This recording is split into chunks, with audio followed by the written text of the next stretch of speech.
Agra fort ভারতের উত্তর প্রদেশের আগ্রা শহরে অবস্থিত একটি ঐতিহাসিক মুঘল দুর্গ।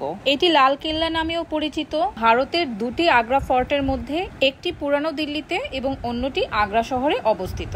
আগ্রা ফোর্টের জানা অজানা বিভিন্ন তথ্য নিয়ে আমি আপনাদের সাথে চলে আসলাম আমার এই ব্লগটা যদিও আগের, জাস্ট আপনাদের যাওয়ার সুবিধার জন্য আমি আপনাদের সাথে শেয়ার করছি। চলুন শুরু করা যাক আমার আজকের এই ব্লগটা। হ্যালো, আসসালামু আলাইকুম everyone, welcome to my new blog তুমি আর আমি। আগ্রা ফোর্টের এন্ট্রি ফিটা হচ্ছে ইন্ডিয়ানদের জন্য 50 রুপি এবং ফরেনারদের জন্য 550 রুপি করে। এই রাস্তাটা দেখুন, এই যে রাস্তাটা দেখছেন, এই রাস্তাটা কিন্তু এভাবে ইচ্ছে করেই বানানো হয়েছিল যেন ঘোড়া হাতি যারা এই রাস্তাটা দিয়ে যাবে যেন তারা পিছলে না যায়, এজন্য এই রাস্তাটাকে এভাবেই বানানো হয়েছিল। আর এই রাস্তাটাকে দুই দিকের ওয়াল দিয়ে এমন ভাবেই করা হয়েছে আমরা যখন কথা বলি তখন এই কথার আওয়াজটা ইকো হয়।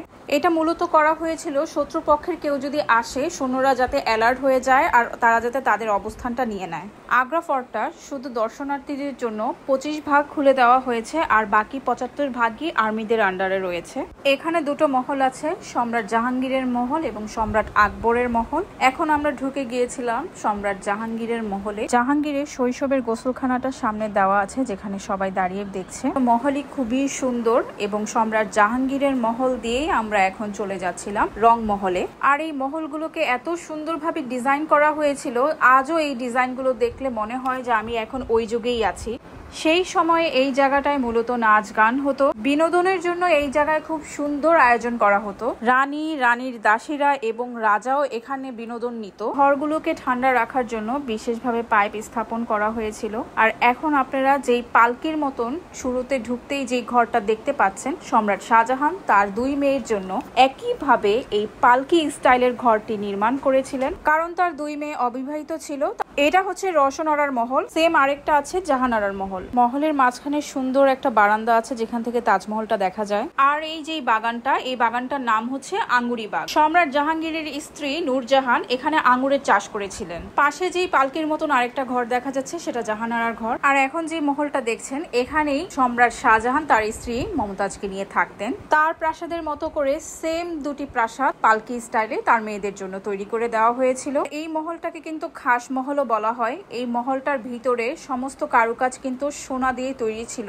খাস মহলের পাশের এই বারান্দাটা থেকে খুব সুন্দর করে আগ্রার তাজমহলটাকে দেখা যায়। এই যেন এক অপূর্ব দৃশ্য। এই কক্ষটার মাঝখানে যেই জায়গাটা আছে সেখান দিয়ে সুন্দর করে পানি পড়তো এবং শাহজাহান যেখানে বন্দী ছিল ওখানের ভিতরে পানি যেত যাতে ঘরটা শীতল থাকে। শাহজাহানের পুত্র শাহজাহানকে প্রায় 8 বছর বন্দী করে রেখেছিল এবং তার দেখাশোনা করেছিল তার বড় মেয়ে জাহানারার কোলেই সম্রাট শাহজাহান তার শেষ নিঃশ্বাস ত্যাগ করেন।